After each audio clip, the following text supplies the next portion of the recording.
ومن سيئات أعمالنا من يهده الله فلا مضل له ومن يضلل فلا هادي له أشهد أن لا إله إلا الله وحده لا شريك له وأشهد أن محمدا عبده ورسوله يا أيها الذين آمنوا اتقوا الله حق تقاته ولا تموتن إلا وأنتم مسلمون يا أيها الناس اتقوا ربكم الذي خلقكم من نفس واحدة وخلق منها زوجها وبث منهما رجالا كثيرا ونساء واتقوا الله الذي تساءلون به والأرحام إن الله كان عليكم رقيبا يا أيها الذين آمنوا اتقوا الله وقولوا قولا سديدا يصلح لكم أعمالكم ويغفر لكم ذنوبكم ومن يطع الله ورسوله فقد فاز فوزا عظيما أما بعد فإن أصدق الحديث كتاب الله وخير الهدي هدي محمد صلى الله عليه وعلى آله وسلم وشر الأمور محدثاتها فإن كل محدثة بدعة وكل بدعة ضلالة وكل ضلالة في النار. Ikhwah sekalian yang Allah muliakan, merupakan sesuatu yang sangat membahagiakan kita semua, di mana Allah Subhanahu wa taala telah mengizinkan dan memberi taufik kepada kita semua untuk duduk di majelis yang mulia ini, di masjid yang mulia ini, Masjid Nurul Huda, setelah sholat maghrib berjamaah dalam rangka untuk sama-sama mencari ridha Allah Subhanahu wa taala. Kita insyaallah akan membahas sebuah materi yang sangat penting, nasihat-nasihat untuk penuntut ilmu. Kita berharap pada Allah Subhanahu wa taala dari pertemuan kita di malam hari ini pahala yang besar dari Allah Subhanahu wa taala serta ilmu yang bermanfaat. Jika ada pertanyaan nanti di akhir, boleh dengan kertas. Ikhwah yang Allah muliakan, ilmu adalah sesuatu yang besar. Ilmu sebagian ulama mengatakan susah didefinisikan. Ilmu ini sesuatu yang penting dan sesuatu yang mulia. Kemuliaan ilmu bisa kita lihat, tidak semua orang mau dikatakan bodoh, dan orang bodoh ingin dikatakan berilmu. Orang akan marah kalau dikatakan anta jahil, kamu bodoh. Ikhwah yang Allah muliakan, apa itu ilmu? Ada sebuah definisi yang sangat menarik kalau kita baca usul fikih yang dasar yang disebutkan oleh Syekh Muhammad bin Shalih Al-Utsaimin rahimahullah di kitab usul beliau yang untuk dasar Al-Usul min Ilmi Al-Usul.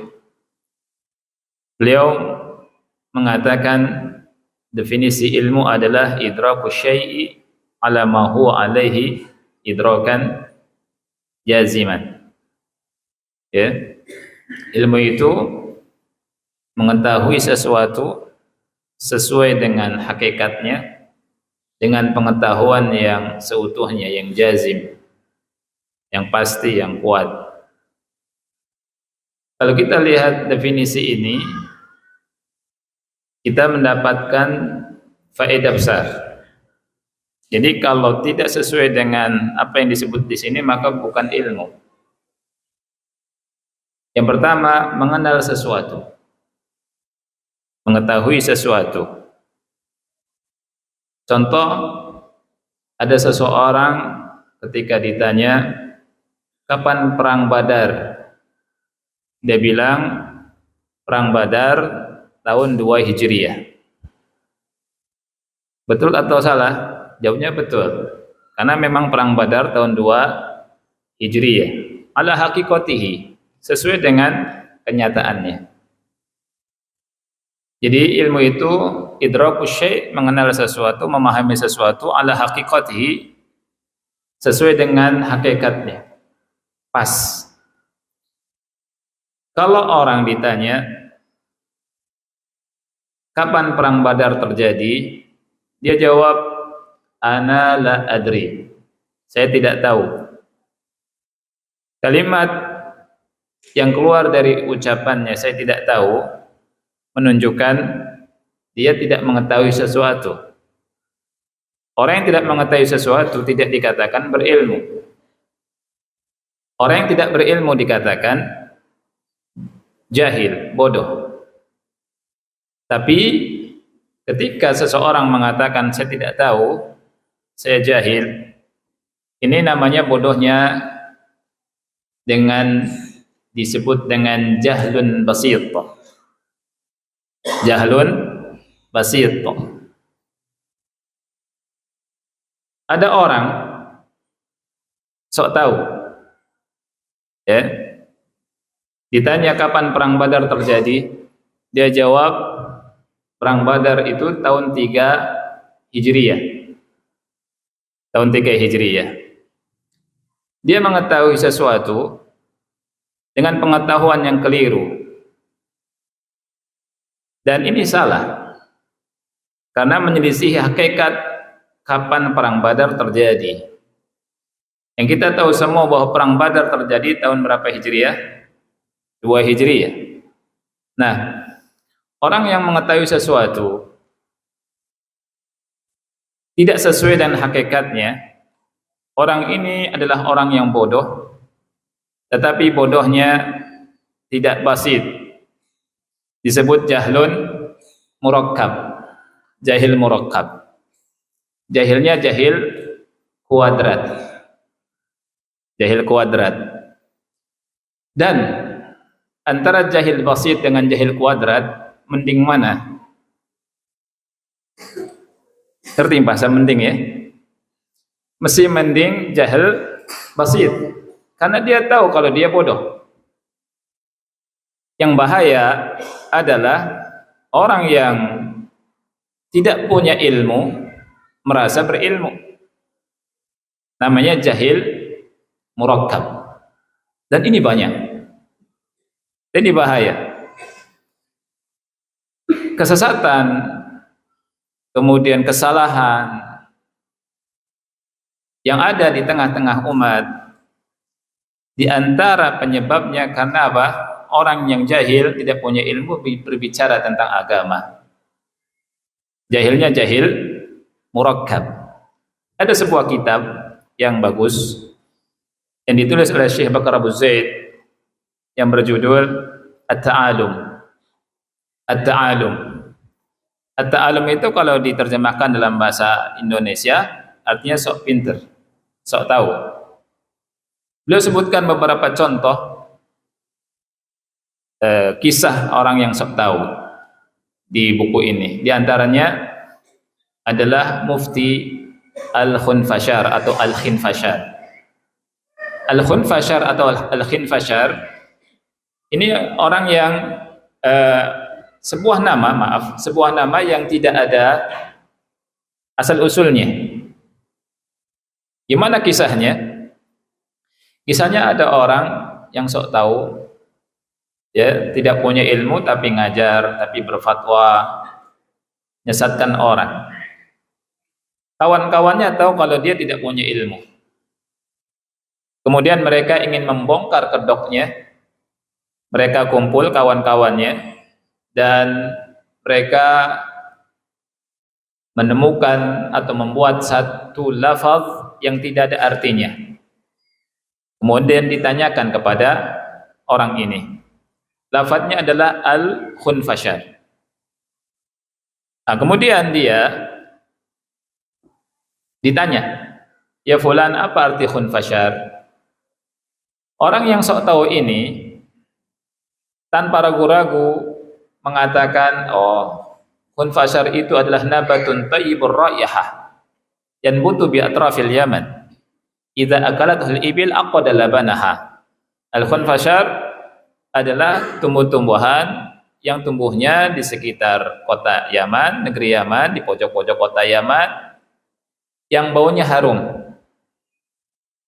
Kalau onta makan itu tumbuhan, susunya nggak bisa diperas. Ya. Kemudian dia ingin memperkuat jawaban dia yang ngarang ini. Kawan-kawannya tahu ini ngarang-ngarang. Karena apa? Kawan-kawannya hanya nyebutkan nama khunfashar yang nggak punya arti. Mereka ingin bertanya pura-pura ini adalah sebuah hal yang mereka nggak tahu. Padahal karang-karangan. Kemudian tidak cukup sampai situ, dia mengatakan waqala syairuhumul yamani. Berkata penyair dari Yaman. Masya Allah, ikhwan yang Allah muliakan. Lihat, orang yang sok tahu ini pinter ngibulin orang dan pinter ngomong, pinter buat syair juga. Dia bilang, penyair dari Yaman berkata, laqad aqadat mahabbatukum fuadi kama aqadal halib al-khunfasharu. Sungguh kecintaan kalian telah mengikat hatiku seperti al-khunfashar mengikat susu onta sehingga nggak bisa diperas. Nggak cukup sampai situ, dia berkata, ya, qala Dawud al-Antaqi fi tadhkiratihi. Berkata Dawud al-Antaqi dalam tadhkirahnya. Wa qala fulan, berkata fulan, wa qala fulan, berkata fulan. Sampai dia berkata wa qala an-nabiy sallallahu alaihi wasallam. Ingin membuat hadis palsu. Dia berkata, dan Nabi sallallahu alaihi wasallam bersabda. Ketika orang-orang melihat dia ingin membuat hadis palsu dan mengatakan seenaknya, mereka menyetopnya. Kif ya fulan. Cukup wahai fulan, sudah berhenti. Laqad kadzabta ala haula. Anda telah berdusta atas nama mereka. Atas nama penyair dari Yaman, Daud al-Antaqi, fulan, fulan dan fulan. Fala takdzib ala Nabi sallallahu alaihi wa alihi wasallam. Tetapi ingat, jangan sekali-kali berdusta atas nama Nabi Muhammad sallallahu alaihi wa alihi wasallam. Terbongkarlah kebohongannya. Ikhwah yang Allah muliakan, ini musibah. Dari zaman dulu sampai sekarang, orang berbicara tentang agama tanpa ilmu. Oleh karena itu, ilmu ini penting. Kita belajar agama, dan agama amanah. Ilmu agama amanah. Ilmu agama terambil dari qala Allah wa qala Rasul wa qala sahabah. Firman Allah, sabda Rasul, dan perkataan para sahabat Rasul kita sallallahu alaihi wa alihi wasallam. Orang yang ngarang-ngarang bicara tentang agama berdosa, dan dosanya tidak berhenti pada dia saja, tetapi dosanya akan mengalir. Kenapa mengalir? Karena ketika seseorang berfatwa mengajarkan ilmu agama dengan ngarang-ngarang, murid-muridnya akan mencatat dan mengikuti. Murid-muridnya akan mengajarkan ke orang lain. Ketika mengajarkan ke orang lain dengan kebohongan, maka dia akan mendapatkan dosanya.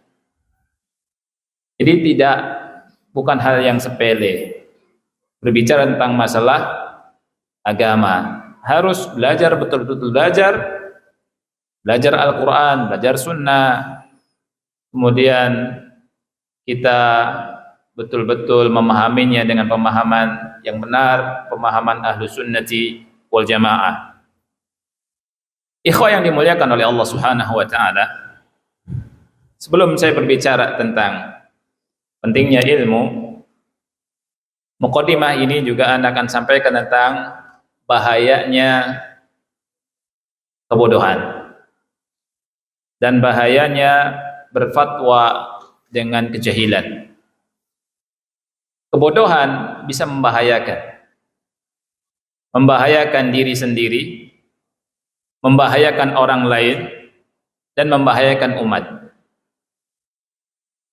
Membahayakan diri sendiri dengan kebodohan, bisa jadi dia terbunuh, dia mati dengan kebodohan. Anda kasih contoh, ikhwan yang Allah muliakan. Di dalam hadis dalam Sahih Bukhari nomor 3470,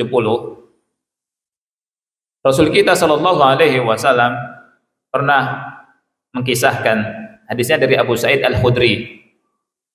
Rasul pernah mengkisahkan ada seseorang di masa Bani Israel yang memiliki dosa besar. Dia telah membunuh 99 nyawa manusia. Mukul orang dosa tidak? Dosa. Apalagi membunuh. Apalagi membunuhnya tidak satu. 99 nyawa. Sehingga dia bertanya, dia ada ingin taubat. Dia tanya kepada orang untuk ditunjukkan kepada orang yang berilmu. Dia ingin tanya apakah kalau dia bertobat diterima taubatnya. Ditunjukkan oleh manusia di masa itu kepada rahib, dan rahib bukan orang yang berilmu, ya, ahli ibadah, tapi bukan berilmu, tapi tidak berilmu, ya. Ketika ditanya ada enggak taubat, jawabannya la, tidak. Padahal pintu taubat terbuka. Allah Maha menerima taubat ketika seseorang mau bertobat kepada Allah. Dengan kebodohannya, si ahli ibadah ini mengatakan la, tidak. Lihat apa yang terjadi, Bapak Ibu yang Allah muliakan, ikhwan dan akhwat. Orang yang ingin bertobat yang sudah membunuh 99 nyawa dibuat putus asa, sehingga dia putus asa dan dia akhirnya membunuh orang ini. Dah, sekalian saja saya bunuh. Jadi 199 plus 1 jadi berapa? 100. Saya tanya Bapak Ibu, matinya atau meninggalnya ahli ibadah ini karena apa? Karena kebodohan. Lihat, kebodohan bisa mencelakakan diri sendiri. Dan hadis ini panjang dan faedahnya sangat banyak. Sebenarnya kalau kita bahas hadis ini saja, sejam 2 jam nggak cukup. Tapi kita lihat syahidnya saja. Syahid dari hadis ini, kebodohan bisa membahayakan, bahkan membahayakan dirinya sendiri. Hadisnya panjang. Ini tidak cukup kalau kita bahas semua hadis ini. Kebodohan bisa mencelakakan orang lain. Tadi mencelakakan diri sendiri, yang kedua bisa mencelakakan orang lain. Ya. Apa dalilnya? Kita lihat hadis Jabir ibni Abdullah dalam Sahih Abi Dawud di nomor 336. Jabir bin Abdullah radhiyallahu an pernah bercerita, kharajna fi safarin fa asaba rajulan minna hajarun fashajjahu fi ra'sihi thumma ihtalama. Jabir bin Abdullah berkata, kami pernah keluar safar, kemudian ada di antara kami seorang laki-laki yang terbentur batu, luka kepalanya. Kemudian di malam hari dia mimpi basah, dan kelihatannya lukanya parah, sehingga dia memprediksi kalau mandi bahaya. Ketika dia mimpi basah, hukumnya wajib untuk apa? Mandi.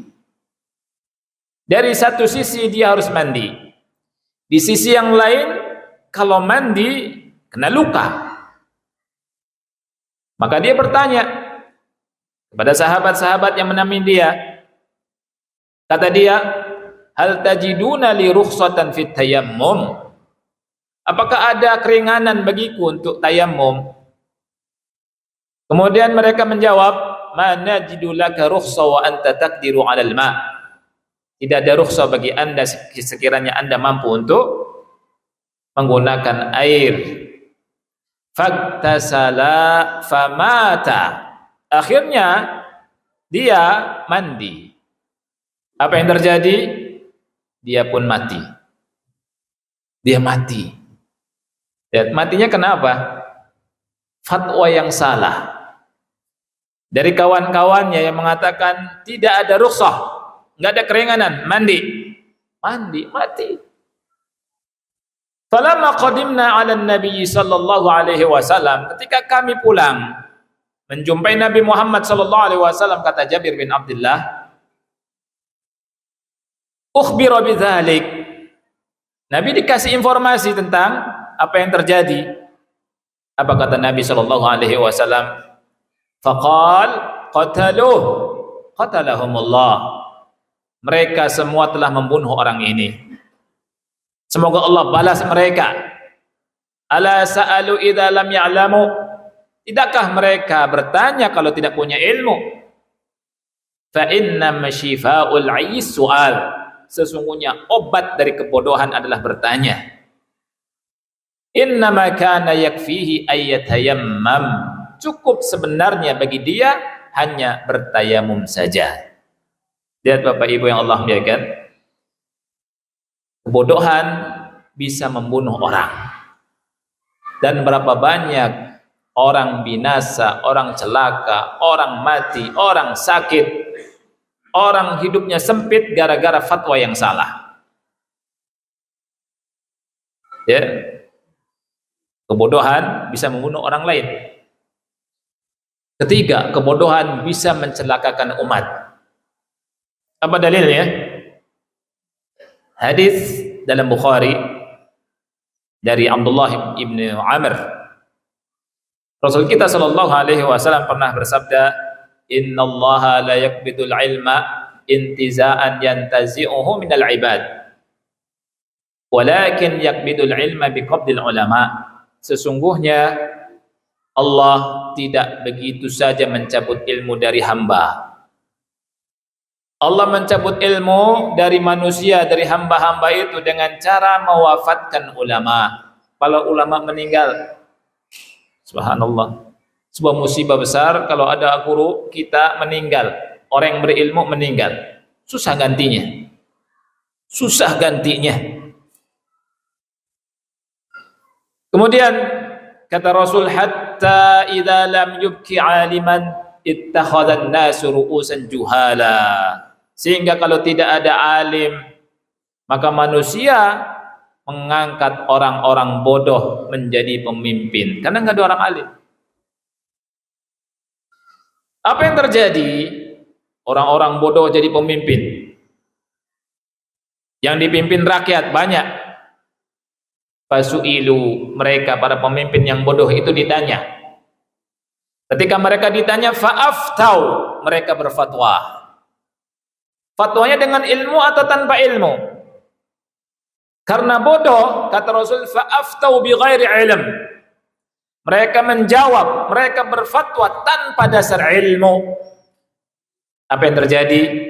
Fadallu wa adallu, mereka sesat dan mereka menyesatkan manusia. Bahaya. Jadi bahaya kebodohan. Jadi kebodohan itu, ikhwah yang Allah muliakan, bisa membunuh diri sendiri, bisa membunuh orang lain, bisa mencelakakan umat. Oleh karena itu, ilmu penting. Belajar Al-Quran, Sunnah, kita belajar bahasa Arab, belajar baca tafsir, baca hadis, syarahnya, duduk di depan ulama, duduk depan guru-guru kita yang betul-betul berilmu. Bukan tadi ta'alum, bukan yang sok tahu. Dan kita bisa tahu mana yang berilmu, mana yang tidak berilmu. Berikutnya ikhwah yang Allah muliakan, apa keutamaan ilmu? Ini penting kita bahas.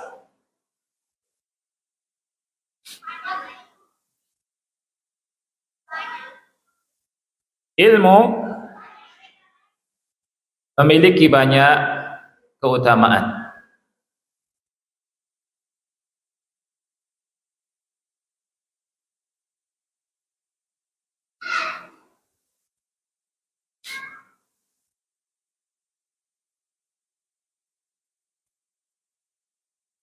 Dan kita tidak akan bahas panjang lebar keutamaannya. Keutamaan yang pertama, ilmu itu bisa mengangkat derajat orang. Di antara dalilnya adalah hadis firman Allah Ta'ala surat Al-Mujadilah ayat ke-11. Allah Ta'ala berfirman, yarfa'illahu alladhina amanu minkum walladhina utul ilma darajat. Jadi di ayat ini Allah mengangkat orang-orang yang beriman dan orang-orang yang berilmu beberapa derajat di atas mereka. Jadi orang-orang yang berilmu diangkat oleh Allah Subhanahu wa taala. Di dunia ini, ikhwan yang Allah muliakan, tidak semua orang beriman. Bahkan orang kafir lebih banyak daripada orang yang beriman. Antara orang yang tidak beriman dan orang yang beriman, Allah lebihkan orang yang beriman. Di antara orang-orang yang beriman, ada yang berilmu dan ada yang tidak berilmu. Orang-orang yang berilmu di antara orang-orang yang beriman, dari orang-orang yang berilmu beriman, diangkat lebih derajatnya oleh Allah Subhanahu wa ta'ala. Yarfa'illahu alladhina amanu minkum walladhina utul ilma darajat. Ilmu, ikhwan Allah muliakan, adalah bekal yang berpengaruh lama dan bisa dikatakan kekal, ya, atau bisa dikatakan tabungan yang akan terus pahalanya mengalir. Rasul SAW pernah bersabda, "Idza mata ibnu Adam inqata'a amaluhu illa min salas." Apabila anak Adam meninggal, amalan terputus kecuali 3, kata Rasul. Apa saja yang 3 itu, ikhwan? Akhwat? Ya? Siapa yang bisa nyebutkan? Yang bisa nyebutkan boleh pulang. Ya, fadhal antum, akhi. Iya, enggak.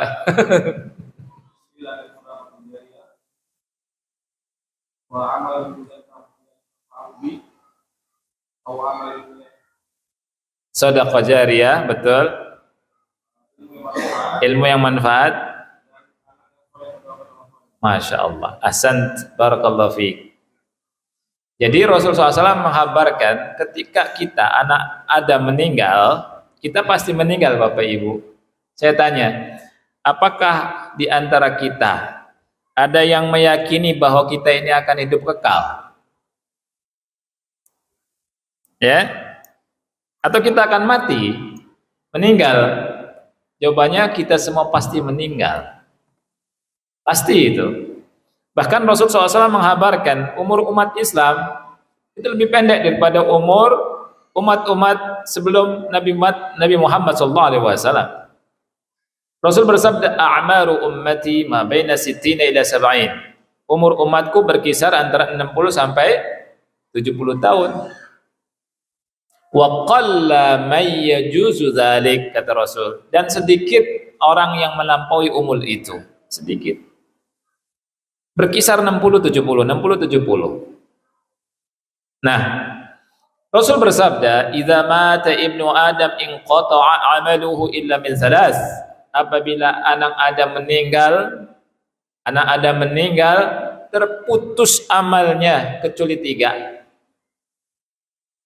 Yang pertama, kata Rasul, shadaqatin jariyah, sedekah yang mengalir. Subhanallah, kada orang kita iri kalau ada orang kaya, ya, Allah kasih taufik hartanya dibuat untuk amal soleh, dia sedekah yang pahalanya ngalir. Dia bangun masjid, dia bangun sekolah gratis, dia sedekah ke tempat-tempat yang Masya Allah. Ketika dia meninggal, pahalanya ngalir terus. Orang sholat ribuan di masjidnya, pahalanya ngalir kepada yang bangun itu. Subhanallah. Bahkan Rasul katakan Allah siapkan surga, ya Allah siapkan rumah, bangunkan rumah di surga bagi yang bangun masjid. Subhanallah. Oleh karena itu mudah-mudahan Bapak Ibu yang Allah muliakan, Allah beri harta pada kita, mudah-mudahan kita bisa bangun masjid, ya, bisa bangun masjid dengan harta. Minimalnya ada cita-cita, minimalnya ada cita-cita, bisa bangun masjid. Subhanallah. Yang kedua, kata Rasul, au ilmin yuntafa'u bihi, atau ilmu yang manfaat. Ketika meninggal, ilmunya ngalir, pahalanya ngalir. Subhanallah. Bapak Ibu, saya tanya, Imam An-Nawawi yang bukunya di mana-mana, itu umurnya panjang apa pendek? Umurnya panjang apa pendek? Umurnya pendek. Umurnya berkisar 40 sampai 45 tahun. Imam Nawawi. Tapi hidupnya berkah sekali, subhanallah. Ini menunjukkan tidak semua orang yang umurnya panjang berkah. Tidak semua orang yang umurnya pendek tidak diberkahi. Imam Nawawi umurnya pendek tapi berkah. Ya. Tulisan-tulisannya Masya Allah. Karena hidupnya diisi dengan talabul ilm dan ta'lim. Imam Nawawi punya kitab Arba'in Nawawiyah yang dibaca di mana-mana, dihafal oleh para santri, ngalir ilmunya, pahalanya ngalir. Punya kitab Riyadhus Shalihin, Riyadhus Shalihin yang hampir setiap masjid di dunia ini, masjid kaum muslimin, ada bukunya beliau. Jangankan di masjid-masjid, di rumah-rumah kaum muslimin, para tullabul ilm, ada bukunya beliau. Ketika kita duduk bahas Riyadhus Shalihin yang dibahas di mana-mana, dibuka.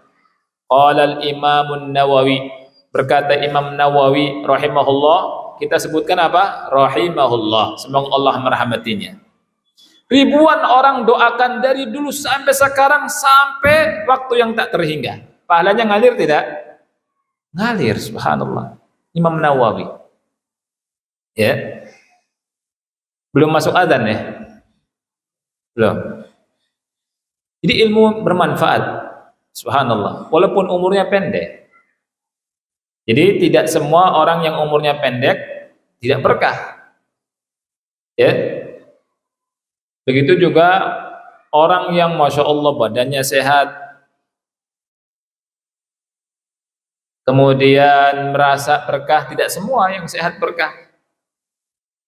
Ada orang Bapak Ibu kuat, loncat sana, loncat sini, jalan sana, jalan sini, hiking ke gunung, tapi kesehatannya nggak berkah. Ketika ada azan subuh, azan zuhur, azan maghrib, azan isya, nggak bisa bangkit dari tempat duduknya untuk sholat ke masjid. Padahal jalan ke sana kemari. Berkah tidak umurnya? Berkah tidak kekuatannya? Berkah tidak sehatnya? Tidak berkah. Jadi kita mohon pada Allah, Allah kasih keberkahan.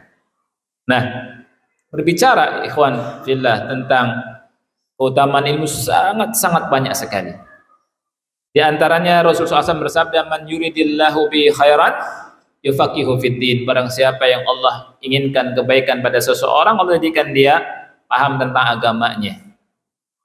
Ini kata Rasul SAW, orang yang diingini baik oleh Allah ngerti agama. Jadi yang diingini baik oleh Allah itu bukan orang yang banyak tanahnya, bukan orang yang banyak duitnya, bukan orang yang terkenal, tapi orang yang kata Rasulullah SAW yufaqihu fiddin, orang yang dipahamkan agama oleh Allah Subhanahu wa taala. Dia ngerti mana halal, mana haram, mana tauhid, mana syirik, mana sunnah, mana bid'ah dan seterusnya. Kemudian di antara keutamaan menuntut ilmu, Rasulullah SAW bersabda, "Man salaka tariqan yaltamisu fihi ilman, sahalallahu lahu bihi tariqan ilal jannah." Barang siapa yang berjalan di sebuah jalan dalam rangka menuntut ilmu, Allah mudahkan jalannya ke surga. Ini beberapa poin dari sekian banyak keutamaan ilmu dan menuntut ilmu.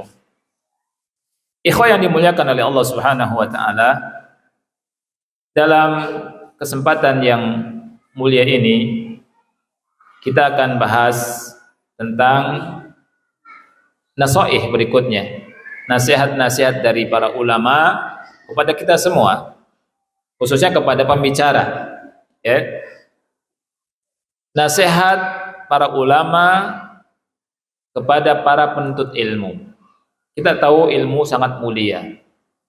Ilmu yang dimaksud tentunya adalah ilmu din, ilmu agama.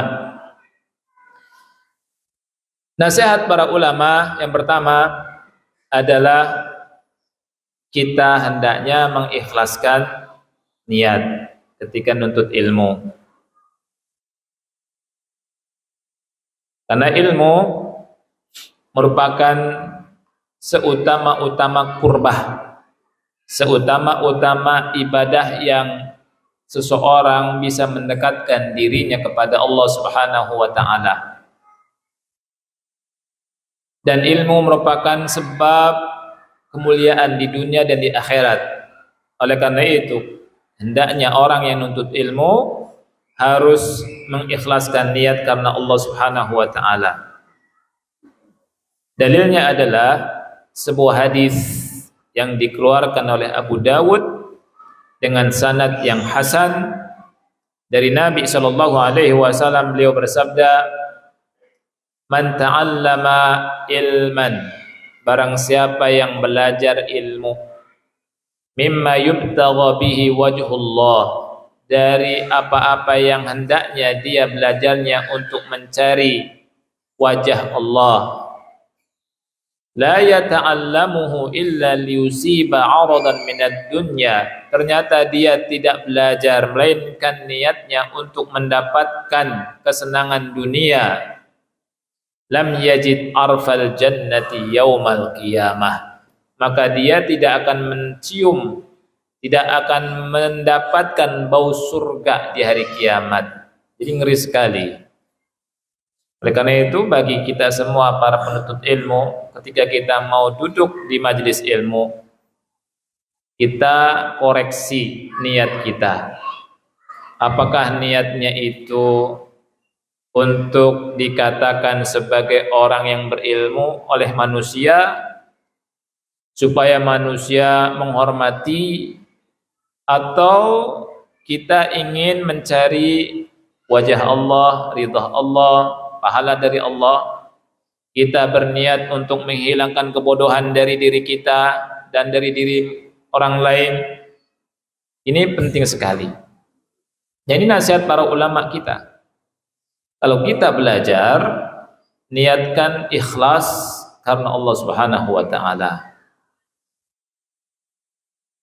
Ini nasihat yang pertama, Bapak Ibu. Nasihat yang kedua yang disebutkan sama ulama adalah mengamalkan ilmu, al-hirsu 'alal amal. Karena maksud dari belajar adalah beramal. Qala Syafi'i, Al-Imam Syafi'i rahimahullah, sebagaimana dalam kitab Hilyatul Awliya, pernah berkata, "Laisal ilmu ma hufidha, al-ilmu ma nafa'ah." Ini perhatikan perkataan Al-Imam Syafi'i rahimahullah. Kata beliau, ilmu itu bukan yang dihafal, tapi ilmu itu sebenar-benar ilmu adalah yang bermanfaat. Ini kata beliau dan nasihat beliau. Jadi kalau ada orang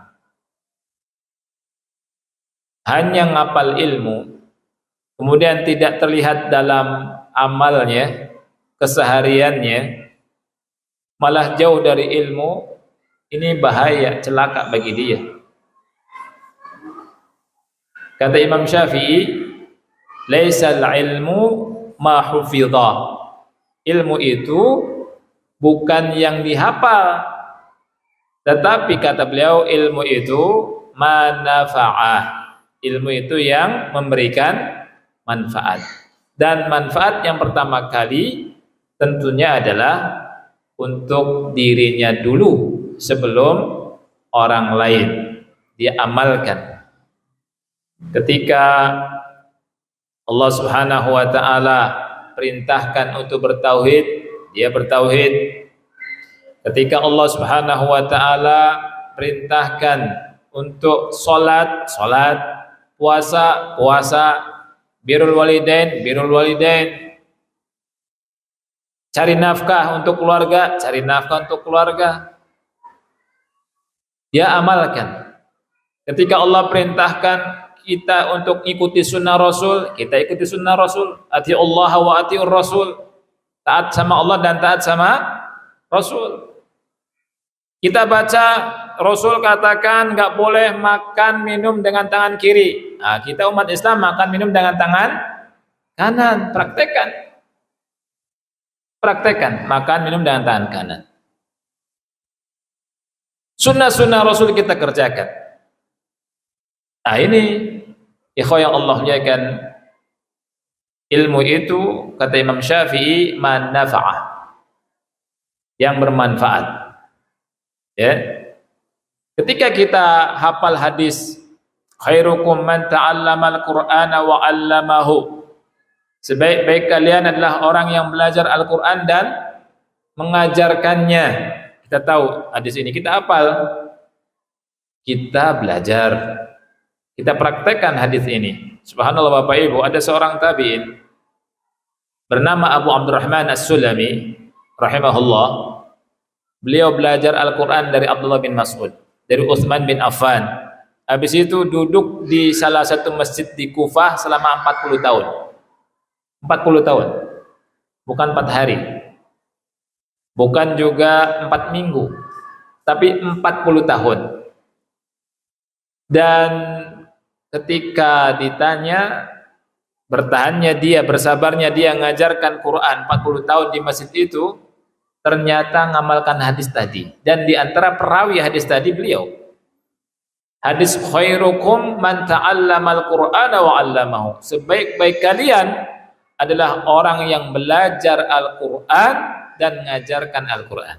Beliau belajar dari para sahabat Rasul SAW. Setelah belajar, beliau duduk ngajar, membaktikan umurnya untuk Allah di masjid ngajar 40 tahun. Subhanallah. Khairukum man ta'allamal Qur'ana wa 'allamahu. Satu hadis dipraktekkan, dia jadi mulia, Masya Allah. Kita banyak dengar ayat Allah, kita banyak dengar hadis-hadis Rasul sallallahu alaihi wasallam, tapi kita hendaknya tanya, apakah ada di ayat-ayat Allah dan hadis itu yang kita pegang untuk kita amalkan? Banyaknya masuk telinga kanan, keluar telinga kiri. Subhanallah. Kita lihat Abu Abdurrahman As-Sulami rahimahullah, satu hadis yang beliau dengar dia amalkan. Ini contoh yang baik buat kita semua Bapak Ibu. Mengamalkan ilmu. Yang ketiga, nasihat dari para ulama adalah al-hirsu 'alal akhlaq al-mulazimah lil ilm. Jadi menghiasi diri berakhlak dengan akhlak yang melazimi ilmunya, akhlak yang mulia. Nah, di antara yang paling nampak adalah az-zuhdu fid dunya, zuhud di dunia, kemudian ibadah, ya, mengharap pahala dari sisi Allah semata. Jadi menghiasi diri dengan akhlak yang mulia. Dan para penuntut ilmu adalah yang pertama yang harus atau yang terdepan menampakkan akhlak yang mulia. Baik. Sudah dengar azan? Ya. azan dulu ya. Kita azan, kemudian sholat, habis itu lanjutkan sedikit. Kemudian kalau tanya jawab, kita tanya jawab. Wallahu a'lam bishawab. Wa sallallahu ala nabiyina Muhammad wa ala alihi wa sahbihi wa barak. Wassalamualaikum warahmatullahi wabarakatuh. Bismillahirrahmanirrahim. Assalamualaikum warahmatullahi wabarakatuh. Alhamdulillahi rabbil alamin. Hamdan katsiran thayyiban mubarakan fihi kama yuhibbu rabbuna wa yarda. Asyhadu an la ilaha illallah wahdahu la syarika lah wa asyhadu anna Muhammadan abduhu wa rasuluh. Allahumma shalli ala Muhammad wa ala ali Muhammad kama shallaita ala Ibrahim wa ala ali Ibrahim innaka Hamidum Majid. Allahumma barik ala Muhammad wa ala ali Muhammad kama barakta ala Ibrahim wa ala ali Ibrahim innaka Hamidum Majid. Ikhwah sekalian yang Allah muliakan, setelah sholat Isya kita akan lanjutkan sedikit dari beberapa poin yang ingin Ana sampaikan di pertemuan kita yang penuh dengan kebahagiaan ini. Poin yang berikutnya nasihat dari ulama untuk kita para penuntut ilmu adalah kita harus disiplin dalam menuntut ilmu. Al-hirs alal intizam fi talabil ilm. Jadi kita harus tertib, betul-betul disiplin, teratur ya dalam belajar agama. Dalam semua ilmu yang kita pelajari, ya, baik itu ilmu dunia, apalagi ilmu agama, kita harus teratur. Selain teratur, disiplin. Yang pertama, kita harus disiplin dalam menghadiri majlis ilmu, halaqah, majlis ilmu. Kita harus punya waktu, bukan menyisakan waktu, bukan menyisihkan waktu. Kita harus ada waktu, apakah sepekan sekali atau sepekan 2 kali, ya, bagi yang mau hadir di majlis-majlis yang lepas. Adapun yang belajar di kelas-kelas, disiplin masuk kelas, jangan terlambat. Ya. Nah, ketika ada kajian rutin yang diadakan oleh ustadz kita, misalkan di sini, kita hadir, jangan bolos. Nah, disiplin. Ya, kita bersabar dengan duduk di majelis ilmu, apalagi di masjid, mendapatkan banyak keutamaan. Ya, di antara dalam hadis Muslim dijelaskan, wa majtama'a qaumun fi baitin min buyutillahi ta'ala yatluna kitaballah wa yatadarasunahu bainahum illa nazalat 'alaihimus sakinah wa ghasyiyatuhumur rahmah wa hafathumul malaikatu wa dzakarahumullahu fi man 'indah. Dan tidaklah satu kaum berkumpul di masjid, mereka membaca kitab Allah, mempelajari kitab Allah di antara mereka, melainkan turun kepada mereka ketenangan. Mereka diliputi rahmat, malaikat juga mengelilingi mereka. Kemudian mereka disebut-sebut oleh Allah, dipuji-puji oleh Allah di depan para malaikat. Jadi kita harus semangat duduk di majelis ilmu. Kemudian yang kedua, ikhwah yang Allah muliakan, kita juga harus disiplin,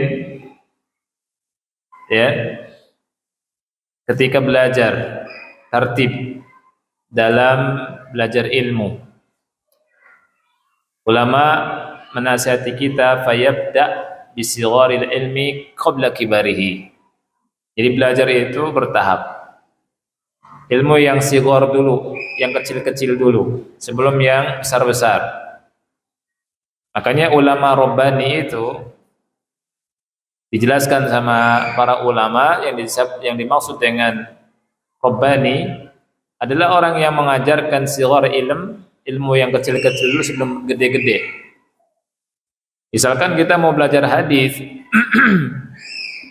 kita nggak loncat langsung ke Sahih Bukhari, tapi kita belajar Arba'in Nawawiyah dulu, kemudian kita masuk ke Umdatul Ahkam, kemudian ke Bulughul Maram atau Riyadhus Shalihin, kemudian Kutubus Sittah, Sahih Bukhari, Sahih Muslim, Abu Dawud, An-Nasai, Tirmidzi, Ibnu Majah. Nah ini Kutubus Sittah kita pelajari. Nah kita juga di rumah baca, minimal di rumah ikhwah yang Allah muliakan ada perpustakaan sendiri Kutubus Sittah. Ya, tadi Kutubus Sittah, kitab hadis yang 6 itu harus ada. Kenapa kita hendaknya memiliki Kutubus Sittah? Karena kita tahu beredarnya hadis-hadis yang ada itu dari Kutubus Sittah kebanyakan. Kemudian juga kita lihat juga Sahih Abu Dawudnya, Dhaif Abu Dawud, Sahih Nasai, Dhaif Nasai dan seterusnya yang ditulis oleh Syekh Albani rahimahullah taala, supaya kita bisa melihat ya mana yang sahih, mana yang dhaif lewat bantuan dari ulama ahli hadis di masa sekarang, Syekh Albani rahimahullah. Ya, atau ulama yang lainnya. Dilihat bagaimana tasih tad'ifnya. Di Kutubus Sittah kita miliki. Kalau misalkan kita punya duit, kita beli. Kalau belum, kita nabung, kemudian beli Kutubus Sittah. Ya, penting. Ada ikhwan yang bilang ke saya, Ustaz, ana selesai Kutubus Sittah. Saya kira kitab hadis, nggak tahu ternyata apa? Iqra 6. 1 2 3 4 5 6. Ya, itu bukan Kutubus Sittah itu. Ya, kita mulai belajar, semangat baca Kutubus Sittah. Kita baca sarahnya juga. Baca sehari 1 hadis, 2 hadis dengan syarahnya, dengan penjelasan ulama. Nah, sekarang tapi subhanallah ikhwannya, dengan zaman medsos ini orang banyak tertariknya ke medsos. Punya macam-macam ya, Facebook punya, terus apa lagi? Instagram, IG, terus apa lagi? Grup di WA, terus apa lagi? Semacam-macam. Buka satu aja itu bermenit-menit. Itu sehari bisa berjam-jam. Habis waktu.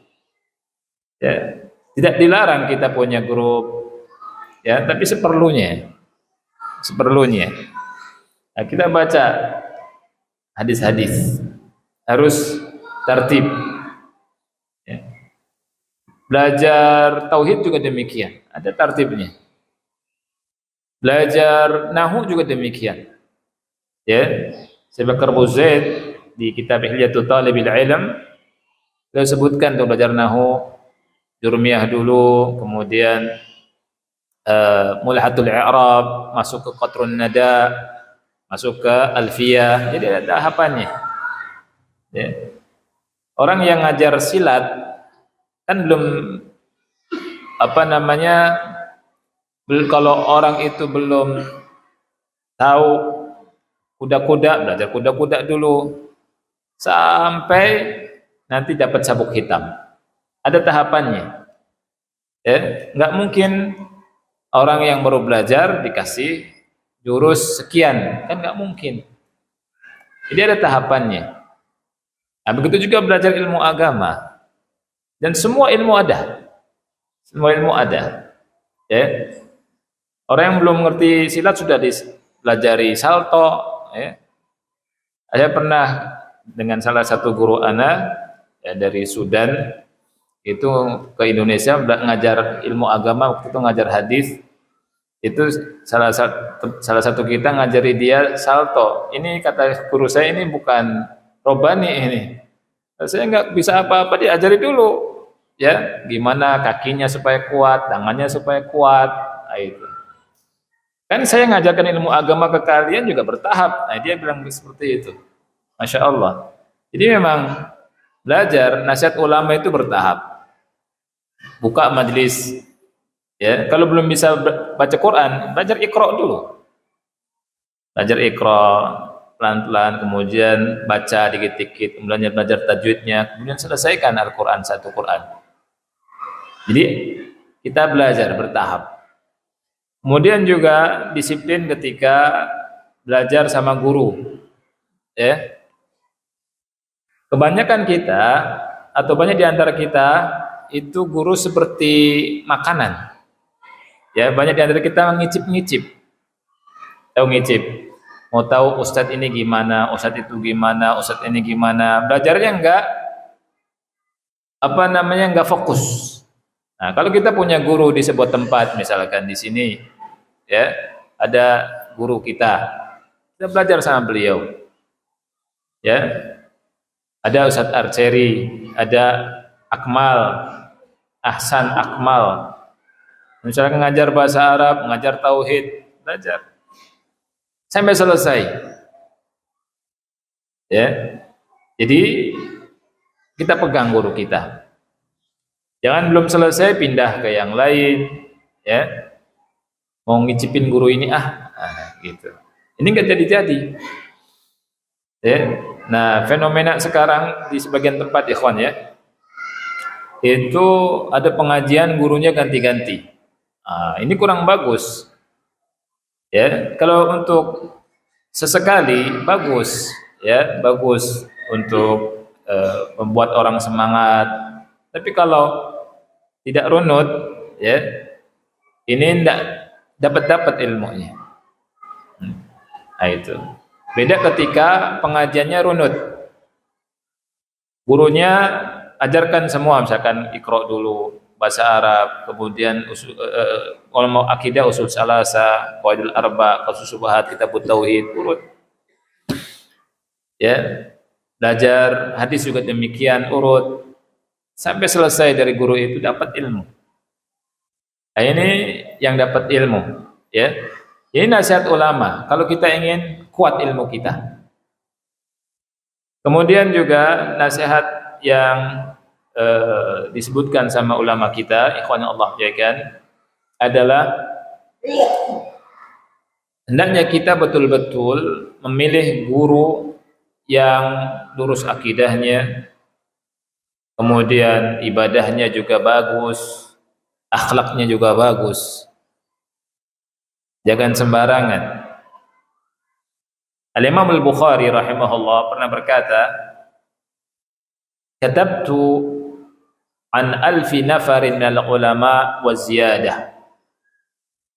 Wa lam aktub illa amman qala al-imanu qawlun wa amal. Wa lam aktub amman qala al-iman qaulun."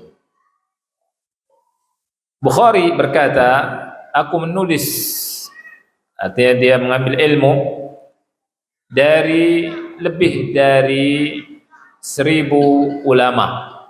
Masya Allah, gurunya banyak, Bukhari, ya. Dan kita pun setelah belajar sama satu guru, mungkin kita belajar sama banyak ulama, belajar sama banyak guru kalau bisa. Ya. Kemudian kata beliau, walam aktub illa amman qala al-imanu qaulun wa amal. Aku tidak mencatat dari guru, melainkan kalau guru itu sudah saya pastikan akidahnya lurus. Akidahnya dia mengatakan iman itu qaul dan amal. Dan aku tidak mengambil dari yang berkata al-iman qaul. Karena sesat, menyimpang. Nah, melihat guru yang akidahnya lurus, ibadahnya bagus, akhlaknya juga lurus, bagus, ini penting. Ya, sangat penting sekali. Dan ulama salaf itu berkata, inna hadzal ilma dinun fanzuru amman ta'khuduna dinakum. Sesungguhnya ilmu ini adalah agama. Maka lihat oleh kalian dari siapa kalian mengambil agama kalian? Ilmu ini adalah din. Kemudian lihat, dari siapa kalian mengambil agama, mengambil ilmu itu. Kemudian yang terakhir, al-hirsu ala ta'allumi adabi at-talab. Kita juga harus semangat untuk belajar tentang adab talabul ilmi. Dengan cara baca kitab-kitab adab talabul ilmi. Ya. Di antaranya kitab yang bagus yang tadi Anda sebutkan, tulisannya Syekh Bakar Abu Zaid, Hilyatu Talibil Ilm. Nah, buku ini disyarah sama ulama besar seperti Syekh Muhammad bin Shalih Al-Utsaimin rahimahullah mensyarah kitab ini. Ada kitab tulisannya Ibnu Jama'ah, Tadhkiratus Sami' wal Mutakallim. Ini juga kitab bagus tentang adab talibul ilmi. Kemudian ada tulisannya Al-Khatib, ya, yang berjudul Al-Jami' li Adabir Rawi wa Akhlaqis Sami'. Jadi kita belajar tentang adab talabul ilmi. Jadi orang yang belajar agama juga belajar adab. Adab menuntut ilmu. Jadi sampai kita naruh kitab itu ulama ngasih adabnya. Masya Allah. Jadi seperti di kitab Tadhkiratus Sami', Ibnu Jama'ah menjelaskan bagaimana meletakkan kitab ulama yang lain juga. Meletakkan kitab kalau yang berkaitan dengan Al-Quran itu paling di atas. Ini kata ulama. Setelahnya kitab-kitab hadis, setelahnya yang lain. Jadi kalau Al-Quran taruhnya di atas dari yang lain. Kitab Al-Quran, tafsir dan seterusnya di atas yang lainnya. Hadis, baru kitab-kitab yang lain. Masya Allah. Sampai seperti itu perhatian ulama dalam mendidik adab. Nah, kita sebagian kita itu meletakkan Quran seenaknya, di bawah diletakkan. Ini kurang beradab. Ya, jadi ada adabnya. Adab dalam menuntut ilmu. Dan kita sebagai talibul ilmi adalah orang yang harus pertama kali tahu tentang adab. Wallahu a'lam bishawab. Mudah-mudahan apa yang kita bahas di malam hari ini bermanfaat dan semoga Allah kasih pahala pada kita semua dengan pahala yang banyak.